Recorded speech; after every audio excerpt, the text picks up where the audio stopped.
જુનાગઢ મહાશિવરાત્રીનો આજે ત્રીજો દિવસ છે। જુનાગઢના ભવનાથ ખાતે માનવ મેળામણનું ઘોડાપુર ઉમટી પડ્યું છે।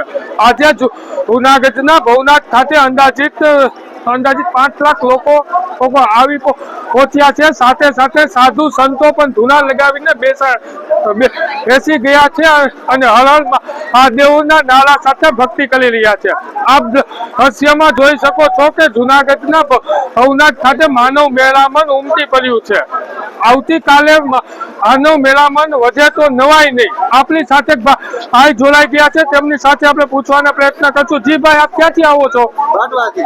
અને આપ શિવરાત્રીના મેળાની અંદર પહેલી વાર આવ્યા કે કેટલા શિવરાત્રીના મેળા વિશે બે શબ્દ કહો। મજા જ આવે, એવો ભાવ લાગે છે એની વાત જવા દે। મેળામાં એવી મજા આવે છે તો કોઈ જોયો જ નથી। આપણે સાથે બીજા કાકા જોડાઈ ગયા। જી કાકા, આપ ક્યાંથી આવો છો? જય ગિરનારી। જેતપુર છે। શિવરાત્રીના મેળા વિશે કહો।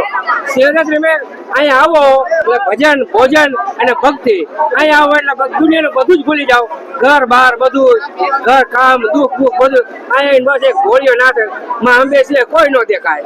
જી, તો વાત કરવામાં આવે જુનાગઢના મહાશિવરાત્રીની અંદર ભજન, ભોજન અને ભક્તિ એમ ત્રિવેણી સંગમની સાથે ભક્તો અહીંયા આવતા હોય છે અને મહાદેવની ભક્તિ કરતા હોય છે। આપણી સાથે બીજા એક ભાઈ જોડાઈ ગયા છે, તેમની સાથે વાત કરવાના પ્રયત્ન કરશું। જી ભાઈ, આપનું કયું ગામ ને ક્યાંથી આવો છો ને શિવરાત્રીના મેળા વિશે બે શબ્દ કહો।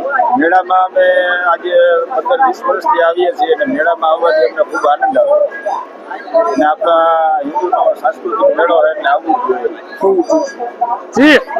મેળામાં ભજન, ભોજન અને ભક્તિનો ત્રિવેણી સંગમ એટલે મહાશિવરાત્રીનો મેળો। Pratap Bharad, news room, Junagadh.